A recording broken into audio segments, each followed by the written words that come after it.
Reddit by Reddit recap. 911/999 dispatch. What's the dumbest reason someone has called?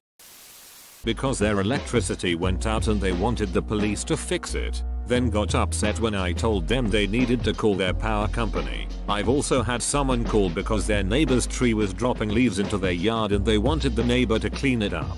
And one of the funniest, most ridiculous, because someone's automatic sprinklers turned on while they were walking their dog and they got wet. Wanted to press back and all charges. People call for the most petty things ever. I would always have them call back on the non-emergency line as soon as they told me the ridiculousness. 911 is for emergencies only, boys and girls. And one of the funniest, most ridiculous, because someone's automatic sprinklers turned on while they were walking their dog and they got wet. Wanted to press back and all charges. What the? But I'm allergic to water. I'll literally die. My cousin had that allergy. I threw some scalding water on him and he started developing red patches and blisters. My aunt worked on these in the 80s. She said a woman once called saying her gravy had gone cold. This is my favorite. Was she asking for help? Did she want a replacement gravy? Just needed to let someone know? Her logic was the gravy went cold too quickly, so there must be an issue with the kettle. My aunt said the fire brigade aren't going to come out and fix your kettle. Just buy a new kettle. Is putting gravy in a kettle normal where you're from? I need someone to help me take the lasagna out of the oven. I have no mitts. Who doesn't have some towels or an old shirt to use instead? Surely they weren't wearing every piece of fabric in their house. Even if they were, it isn't like you can't take your cloths off and use them. Move the oven mitts. People call us all the time because they are not from a rural area and they think their two-wheel drive vehicle can't go over our mountain roads. They get stuck and somehow think because they are on federal ground that we are obligated to help them. We are not. Usually, these brainiacs who take their 1988 Accord over forest highways also don't bring anything warm to wear or any extra food either. When they do remember to bring something, it is usually a child that won't do well in the cold overnight. And when they get stuck and learn that AAA does not go 50 miles off of the pavement to come save you, they really start to panic. Either you have $3,000 for a private tow to maybe come get you, a long hike out, or you are truly in danger and then maybe a search and rescue team will come out, at which point you may again receive a bill for their services. People, just come a little bit prepared, please. When they do remember to bring something, it is usually a child that won't do well in the cold overnight. Your wording here is glorious. I love these calls, but only because the towers people hit from BFE are usually so outdated that they don't transmit phase 2 data, so no lat long. I love figuring out where someone is when they can't tell you where they are. Pro tip: if they have enough service to call in, they can usually navigate to findmazer.com in their phone's web browser. I have used this a number of times. Have them put it on speaker, go to that site, and have them push the button to switch format to whatever your CAD uses. Works great. I was doing IT work at a dispatch center when a 911 call came in from a woman who said that she came home and heard a burglar upstairs. This was in a small town that doesn't get much crime. The town sent 5 of their own cops plus they requested mutual aid from 2 neighboring towns. A total of about 10 officers cordoned off the area and set up a perimeter. Cops went into the house looking for the burglar. They found that the noise was caused by a Roomba that got trapped in a closet. The vacuum was banging against the walls and the closet door trying to escape. No arrests were made that day. Fortunately, no one was injured either. Okay, I laughed out loud at this one. Confession: I have thought multiple times that my Roomba running upstairs, that my husband started randomly via the app on his phone, was a burglar.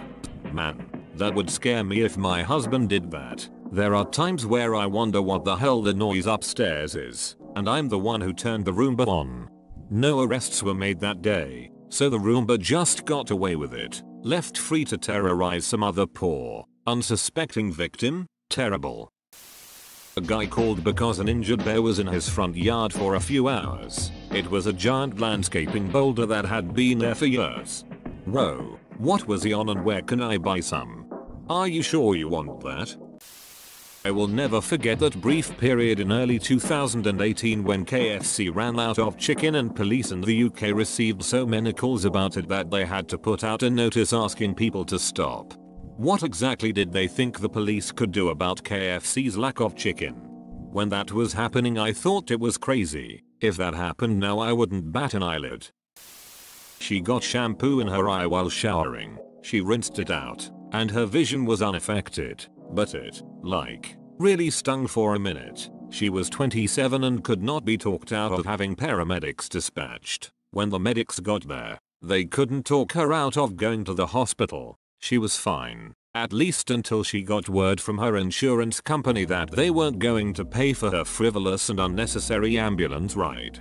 Oh hey, I work in ambulance billing. I get the other side of that call, which is a patient and her mother Karen calling to yell at me because insurance won't pay for the stupid and unnecessary ambulance ride. I tell them the trip has been deemed not medically necessary, and they can appeal to insurance. However, the bill is $XXXX, and they need to make payment before it goes to collections. When I get, well, I thought it was medically necessary to take said bullshit trip, they get, okay, that makes them crazy, no, we won't change the coding so Princess Snowflake Fragile Flowers insurance will pay. Not happening. No, there's no discount for stupid. No, I don't have any sympathy for you.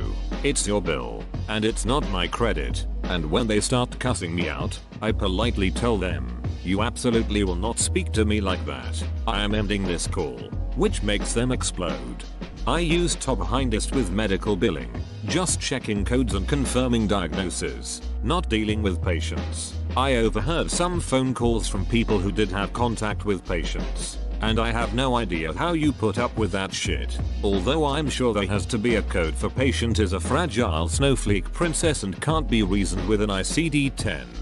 V97.33XD, sucked into jet engine. Subsequent encounter. W56.22XA, bitten by orca. Initial encounter. They are so very specific. Once was on a team that built an app that connected with the ICD-10 database. All the unit test patients we made had the weirdest diagnosis because that was super funny to us after working on the thing for months. There are apparently multiple people each month who think they can call the emergency number asking for the police to give them a ride home because they got plastered at a bar and don't want to drink and drive.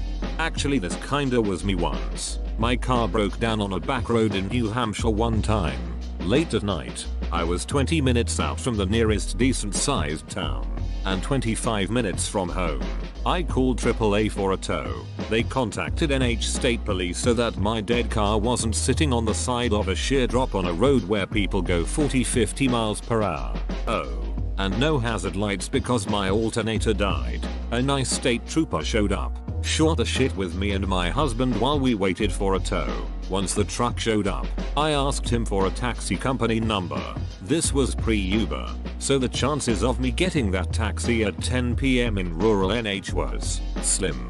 He kinda looked at us like, I probably shouldn't, but, so we got to ride home in a state trooper cruiser. It was fun. Those things can really go fast and stay in control on windy, steep NH roads. Okay, have to know. Did you sit in the front or the back? Well, there were 3 people, state trooper, OP, and husband, and the car probably only had 2 front seats, so someone sat in the back and it almost certainly wasn't the state trooper. I had a woman call and tell me a UFO had landed in her driveway. I was a little taken aback so I asked her to describe it while I dispatched officers using her exact wording. Of course officers scoffed but still went en route. She said there was a silver metallic object that came out of the sky and landed in her drive. Officers arrived on scene and there was a silver metallic object in her driveway. It was dark out at this time so they approached it and found it to be a weather balloon. So it could actually be classed as a UFO. It had instructions on how to return it so officers returned it a few days later. I imagine that happens fairly often. Was this woman hysterical or pretty chill? I'd say she was more excited than anything. She was able to answer questions but laughed a lot and repeatedly said I know this sounds crazy. This sounds like a good time. I was at a friend's house when his techie neighbor accidentally crash landed a small experimental drone in his backyard. It didn't look like a drone as we know. This thing was shiny and looked like the classic UFO design. We were laughing hysterically at the thought of 5 inches aliens trying to invade Earth. Not dispatch, but I used to field emergency court in the UK. Emergency court is more or less 24-hour walk-in. It's strictly for cases that can't wait to be heard in regular court. Deportation, life support, emergency custody, serious stuff. That did not dissuade some dude from turning up and demanding that we stop his neighbor's cat from trespassing on his land though. He ended up being fined later for repeatedly calling 999 over it.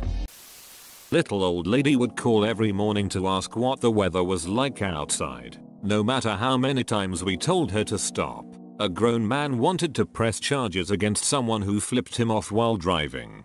Every morning to ask what the weather was like outside. Was she in an interior apartment? I think just old and lonely.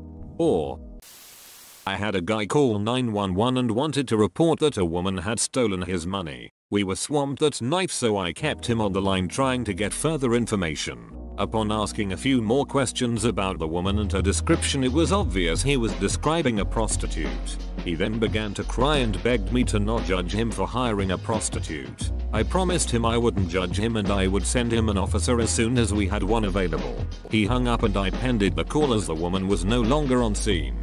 He called back on 911 less than a minute later and proceeded to want to talk about his hiring a prostitute until officers arrived. My partner and I continued to pick up his call after we had to place him on hold several times to take other 911 calls during the 15-minute period it took for officers to get to him. He ended up getting arrested for disorderly conduct that night as he was extremely intoxicated and decided he wanted to have a go at the officers when they arrived. Is it not illegal to hire a prostitute where you're from? Yes, it is. However, this was years ago and he wasn't charged with that crime since there was no victim there to make a statement. Fascinating. Admitting to it on a recorded line wasn't enough evidence? Best comment of the day. In August of this year, 2019, my uncle, who has Down syndrome, was having one of his seizure episodes and passed out / literally cold breath. My dad, in his angry, loud, panic mode when trying to revive my uncle. I was on the call with the dispatcher and due to my dad yelling I can hardly hear her, but said to dispatch an ambulance, gave our address, and asked for her to stay on the line with me, but she hung up on the line and an ambulance was never sent. She was fired a week later thanks to a cousin of mine being in that field and hearing the call for himself.